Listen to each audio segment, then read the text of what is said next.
Hello, everybody. I'm looking out of the window at a whiteout, completely snow, and the temperature outside is minus 17. And there's a flock of American robins which came here, I think, too early. And the reason they came here is because I think many of them are actually born here in this house. We have 2 or 3 robin nests, and last year one of those nests they brought out 2 broods, so 4 of them. So I think they all came back, but they came back too early because we've had a very mild winter. Then suddenly we have this freeze, which is very unusual, but there you go. Now I'm only hoping that they don't die, because they're absolutely one of my favorite birds here. I'm putting out some food for them, and I hope that'll keep them going until the weather warms up again. Robins actually, they will gladly eat their weight in earthworms, but right now the ground is solid rock, and there's no self-respecting earthworm in sight. Now, what my chat with you is not about robins really, but it's about WhatsApp, and I must thank all my friends who have expressed various degrees of regret that I'm going to be off WhatsApp very quickly. I was planning to be off WhatsApp from tomorrow, which is February 1st, but that'll probably get delayed by about a week or so for some other reason. But definitely I'm out of WhatsApp. Now, some people wrote me messages saying, oh, but what are you trying to hide? There's nothing to hide, and we cannot hide anything, and everything is known, and if the IRS wants to know about you, or the feds want to know about you, then they know anyway, and so on and so forth. So I thought, let me clarify and clear some doubts. This has nothing to do with the IRS or the feds. We have nothing to hide, and we should have nothing to hide. The key thing is this: we are social beings, and we need company, and we need affirmation, and we need friendship, and we need somebody to tell us that we are doing well. Now, traditionally, we sought that in face-to-face interactions, the most remote form of which was a pen friend. I don't know how many of you remember having pen friends. Someone who we had never met, but who we wrote letters to. We protected our identity and personal information and guarded it jealously, and we would go ballistic if even our parents or closest relatives or brothers or sisters or friends or somebody opened any letter of ours without permission, or read our diary. For those of us who used to write diaries, if somebody read your diary without permission, you would be absolutely beside yourself with anger. Then came social media and opened the doors for us to seek affiliation and affirmation without any boundaries or rules, and without the tools to even assess its reality. Suddenly, from a few real friends who we knew, we ended up with tens and hundreds of virtual friends and followers. Platforms like Facebook and Instagram and everything else in between encouraged us to share the most mundane information. And remember, the word is encouraged us to share the most mundane information. I'm eating this hamburger, I'm doing this, I'm here in this place, and so on and so forth. Photographs and information about ourselves, and suddenly made it the means of becoming popular.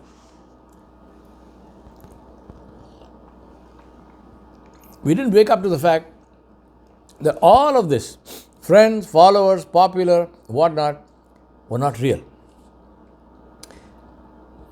However, human nature is such that it doesn't analyze or deny pleasant experience.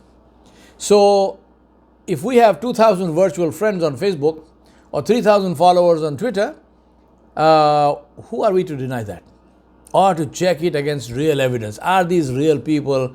Are they really followers? If somebody says, I like your stuff, do they really like the stuff, or are they just saying it so that I can say it back to them, or what? We don't do any of that, right? We are happy to stay with those numbers and give in to the drive to increase our followership. How many of us ever even ask this question, am I worth being followed? I mean, what is this follower, right? Somebody's following me for what? He wants to pick my pocket, he wants to murder me, or he's my follower, as in I follow you and I follow your path. Am I really worth that? Did anyone ever ask this question? Maybe we should do that. This also means that we will do whatever we need to do to ensure that we do not lose any friends or followers. Now remember that all this happens very unobtrusively and quietly and unconsciously, and our behavior changes without our being aware of it. Rapidly, we start getting our own sense of identity hooked to this, and we start to look forward to seeing what our friends and followers think of us. And that is addiction. The drug in this case is dopamine. Now keep this in mind.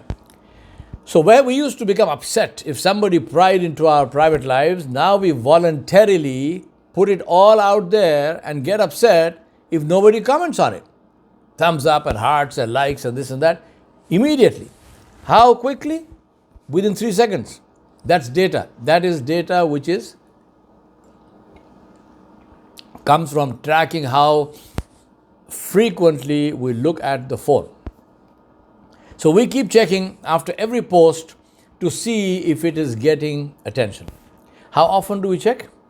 How about every 3 seconds?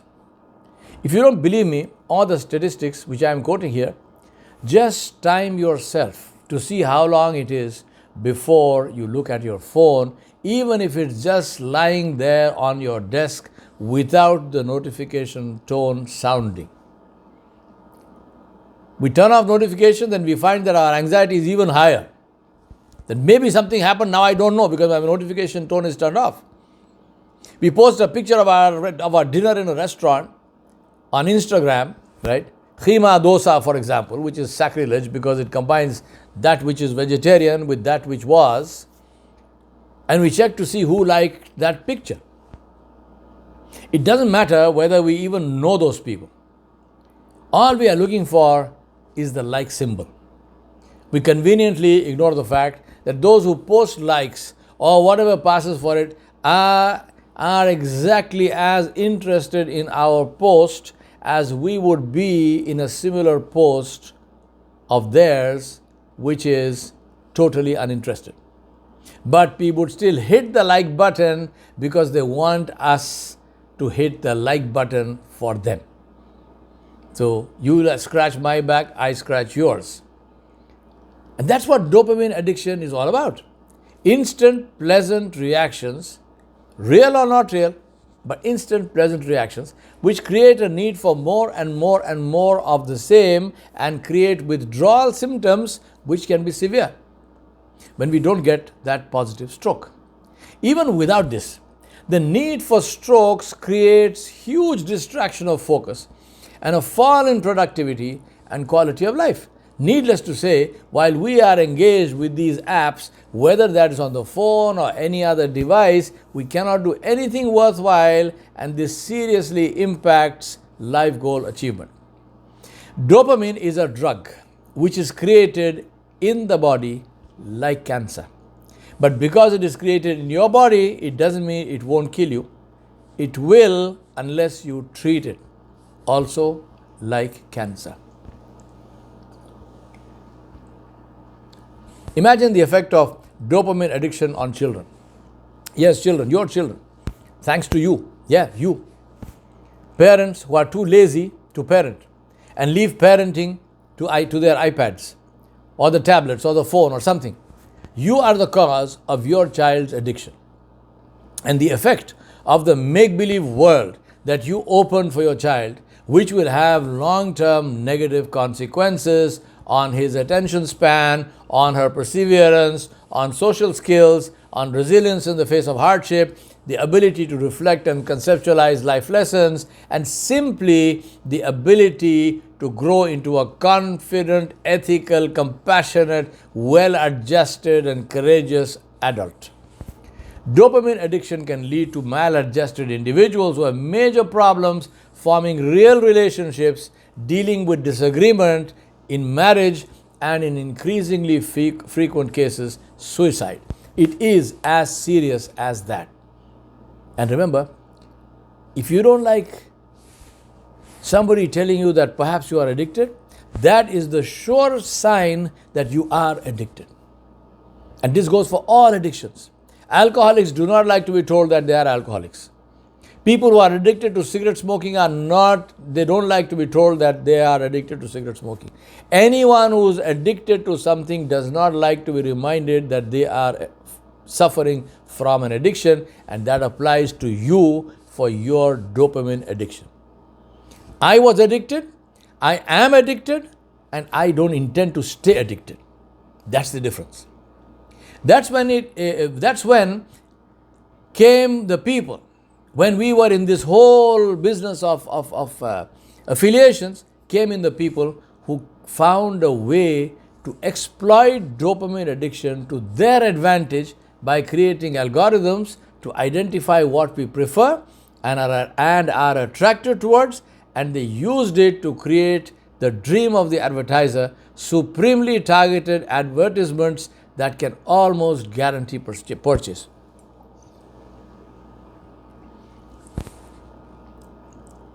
This metamorphosed into mind steering, instigating action, buying behavior to begin with, and then more dangerous possibilities like manipulating public opinion and elections.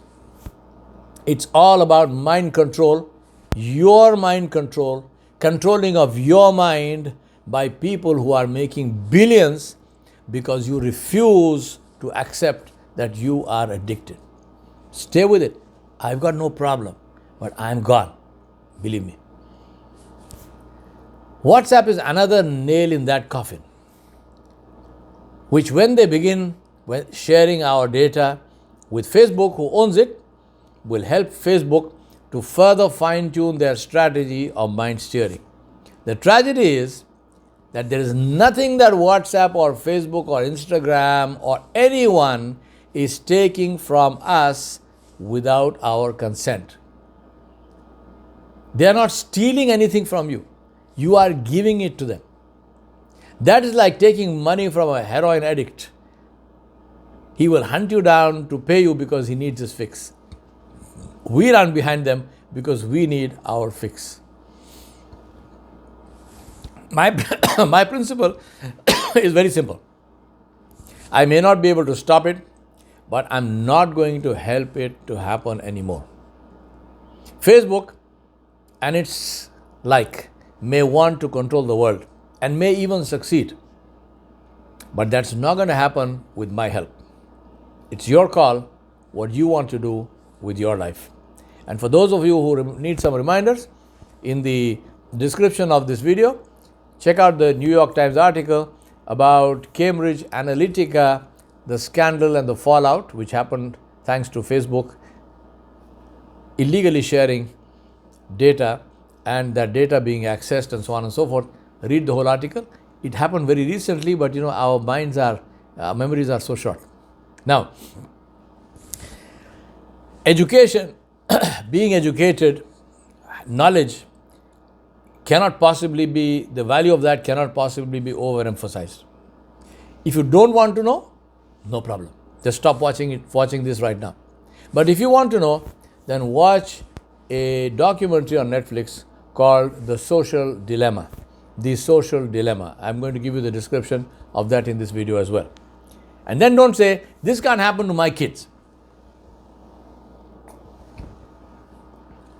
If you said that, it means you are addicted already. Every addict, as I said, denies addiction. Everyone it happens to says the same thing, and that's exactly the reason it continues to happen. Those who accept that it can happen, they take precautions and get out while they can, and they save themselves. This documentary, The Social Dilemma, was made by the very people who created this monster. There are senior people, vice presidents and others from Facebook, from Instagram, from all of these companies who are talking about the monster they created because they realize what it is, and they have now come out and say, we have done a very bad thing and we are warning you. Now listen to them, because there's nobody in the world who knows it better. They created it. No one knows the creation better than the creator. Your call. Now, Let me come to the excuses and the statements that some of my dear friends have made to me. May Allah bless them. When I told them that I am planning to dump WhatsApp, they sent me various statements and questions. So let me address them. Number one, they already know everything. What's the point in changing now? My question is, who is they? Right? Please define this they. Because by they, if you mean WhatsApp or Facebook or any social media, that statement is simply not true. That statement is completely untrue. They only know as much as you told them. Keep telling them more and they will know more. Stop telling them and they cannot know anything more whatsoever. Your call. Your call. The reason I'm saying is because, as I said, people say, oh, but what about the FBI and so on? We are not talking about the FBI. Please, don't do anything where the FBI needs to come behind you. Don't do anything where the IRS or the equivalent of the FBI or the IRS in whichever country you live in, don't do anything where they need to come behind you. They need to catch you. No. Live a legal life. Do not do anything illegal. Pay your taxes and you are fine. The FBI is not interested in what food you are eating. The FBI is not interested in giving you dopamine shots. Please understand this. We are talking here about Facebook. We are talking about Instagram. We are talking about all these social media platforms. They are not investigative agencies. They don't know somehow. They know what you told them. Keep telling them more, they will know more. Stop telling them, they will know nothing. Number two, somebody says, I have nothing to hide. So what do I care who knows anything? That's like saying I have nothing to hide, so I'm going to walk around naked. Yeah. It is as stupid as that. Privacy is a human right. It's the basis of dignity. We have nothing negative to hide, but that does not mean that strangers must have access to the inside of my bedroom. That strangers must have access to my personal data. I have nothing to hide, but there is no earthly reason why strangers must have access to my bank account or must know what is my bank account number or they must know my passport number or they must know any of my personal details. There is no reason why strangers must know that. I have nothing to hide. I give this to whoever it is who is entitled to get it.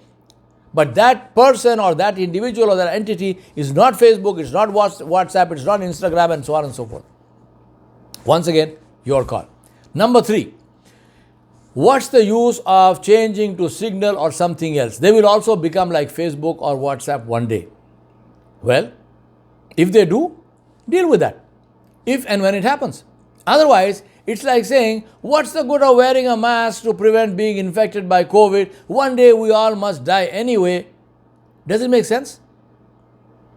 Does it make sense? We say wear masks. So does it mean that the people who are wearing masks will have eternal life? No. You do what you need to do to take care of the current problem.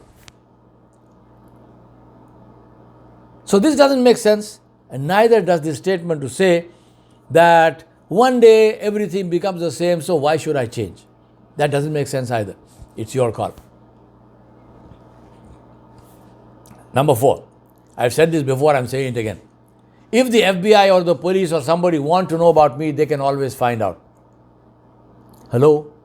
Wake up. We are not talking about the FBI. We are talking about FB, Facebook.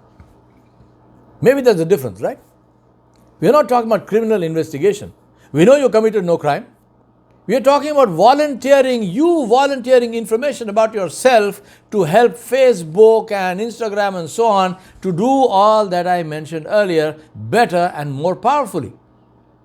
And there is reluctance to change in many people. I say to them, recognize it for what it is. Comfort with status quo. This is like women with abusive husbands who will complain, but they still won't leave the husband because they fear the unknown. And it's about FOMO, right? Millennials don't need explanation. For people of my generation, fear of missing out, FOMO. FOMO is real. And that is the hook of dopamine addiction. I remind myself and you that there was a time when we had BBM, Blackberries, Blackberry Messenger. We used to call it Bahut Badi Musibat. We thought that life was not possible without it. Where is it today? How many people have Blackberries? So also WhatsApp or whatever else. Treat it like a tool that it is. Treat your spouse like a spouse. Don't get married to your phone. What I discovered to my great delight, incidentally, is that those who I care about and who care about me, they have downloaded Signal, they are in touch with me as always. Or even better, they email me. Beautiful. There are many ways of being in touch, not only WhatsApp. But that's a free country, and everyone is welcome to make his or her own decision. I was born and spent my entire childhood and youth in a world that had no social media. And that is something which tells me that I can live without this stuff if I have to, because there was a time when I did, right? Finally, let me end this by reiterating that this is not about them, so-called. It's about us. What do we want to do with our lives? Allow others to use us as commodities for their personal benefit? Or take charge of our lives and live in a way that is positive, dignified, and powerful? Have real friends, make real contributions, knowing that this takes time and persistence, and leave behind a legacy. For those who at the end of all this want to say, what difference does my leaving this space make? After all, I am only one person. I say to you, even if you can't stop them, don't join them. For in the end, it's not about them, it's about you. It's about us. I've made my choice and I've explained to you why. Now it's up to you. Thank you very much.